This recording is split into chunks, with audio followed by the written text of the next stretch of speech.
Hello fellow aviators, welcome to JPL Aviation, where leadership and aviation take off. You are here today because you probably have a discovery flight coming up with a certified flight instructor that you're going to go flying with. There may be only minutes, seconds left of someone's life. Why waste time?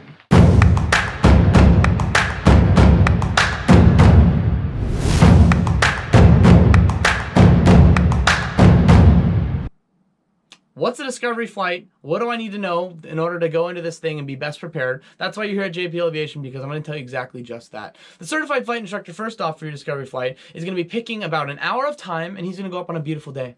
He's going to have an amazing sky and a beautiful view for you to look at. But also he's going to allow you to control the aircraft. And the biggest thing that you're wondering is, I have no experience. How do I even control an aircraft? Well, you see, an aircraft is controlled along three axes. You have your vertical, which points the nose right and left. You have your lateral, which is your pitch. And then you have your longitudinal, which is your roll. Okay, I know this is already a lot, but let's think about it this way. You're going to have a black yoke, which I'm going to put a picture of it right here. And that black yoke is going to allow you to pull back, push down, turn right, turn left. And basically what you're going to be doing to the aircraft is you're going to push down, pull back, turn right, and turn left. And also, the thing about flying is that you're going to have rudder. And this is the most hard concept for people to first learn when they start flying, is that there's going to be two pedals. You look down underneath that dash. There's going to be two pedals down there. And those pedals allow you to rotate like this. Why? Because in an aircraft, right, it's not like the ground where you're just moving, in one plane. You can go up, down, side to side, any way you want, and that's the beauty of flight, freedom, okay? And so when you're flying in the air, what you have to do is you're going to turn that yoke to the right. Let's just say a standard right turn first, right? And in order to maintain that lift, that aileron's going to come down, it's going to push that wing up. Your elevator, right, you need to pull back a little bit because that's going to keep the nose up. Because say, for example, if I just turn like this, the airplane is naturally going to want to slice through the air and fall down. But if I go in that turn and I put the yoke to the left, it's going to push that right elevator aileron down. And that aileron is going to create lift, which pushes this right wing up. And that elevator in the back, if you don't press down, it's not going to allow you to maintain that altitude. You're going to go like this. Right? And you don't want that. You want to impress your flight instructor the first day you go up. So what you're going to do actually is you're going to start that left turn, and at the same time you're going to put a little bit of back pressure on the yoke so that way the aircraft stays nice and level. But the biggest thing is if you don't press any rudder as well, this is the hard part that most people don't understand. And rudder, once again, is those 2 feet pedals underneath you. If you don't press rudder, you're going to be flying uncoordinated as you do that turn. And so the biggest thing with aviation in general is that you want to fly coordinated because of a plethora of reasons, let's say. But first off, for your first day, let's just say that you need to go left rudder for a left turn. Left aileron for left turn. You're going to be pulling a little bit of back pressure on the elevator, which is, just pulling back on the yoke. And then you're also going to have that left rudder. And when I mean left rudder, you're just going to put a little bit in, because in small aircraft, unlike a Boeing 737, you don't need a ton of rudder to maintain coordination throughout the turn. So now let's say, for example, we're going to go to the right.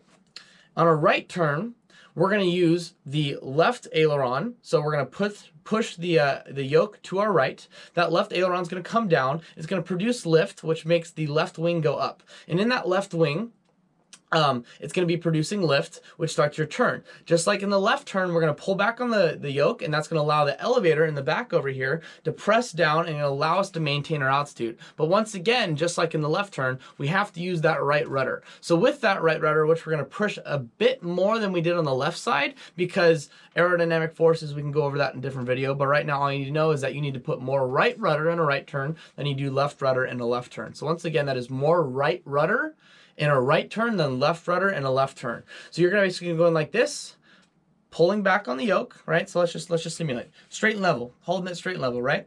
And then you're gonna start your right turn. You're gonna pull back and also press on that right rudder, and that's what's gonna allow you to have a coordinated turn through the air. And you're probably thinking, well, first off, how do I fly straight and level? Straight and level is pretty easy. Just make sure that your nose is on the horizon. Your certified flight instructor will be able to go over this with you. But basically, straight and level is a lot easier than turns. And if you want to have fun, you got to turn, because if you keep going straight, you're gonna end up hitting a mountain, right? So basically, that is the first lesson on your discovery flight on what you need to know about flying an aircraft. So once again, let's go over it. You have 3 axes.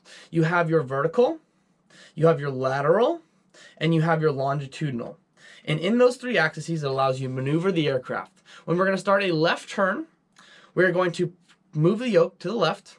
which pushes the right aileron down, which creates lift and puts the airplane like this. But in order to maintain, our altitude, what we have to do, we have to use that elevator and pull back on the yoke. So right now we are like this, and we got to pull back on that yoke a little bit, not too hard because it's a small Cessna. It's not like something big like this. You're going to pull back on it, and it's going to allow you to maintain your altitude. However, if you don't use that rudder, you're going to be turning either way like this. You don't want to turn like this. You're not drifting the airplane through the air. As fun as that sounds, don't do it. And so you're going to be left, you're left, turning left with the yoke. You have back pressure as well, and you're also using a little bit of left rudder. So now if we go to the right side, we're going to switch right side down on the yoke, pulling back once again, and you're going to use your right foot to press on that right rudder. The rudder pedals are something that most people tend to have a hard time transitioning from cars to airplanes because they think, well, in a car, like you just press, gas and go. Well, it's the complete opposite in an airplane. Those actually don't have anything to do with the thrust that you're going to create. So basically, that's the first lesson for your discovery flight. I hope you guys learned something. JPL Aviation is where leadership in aviation take off. Thank you.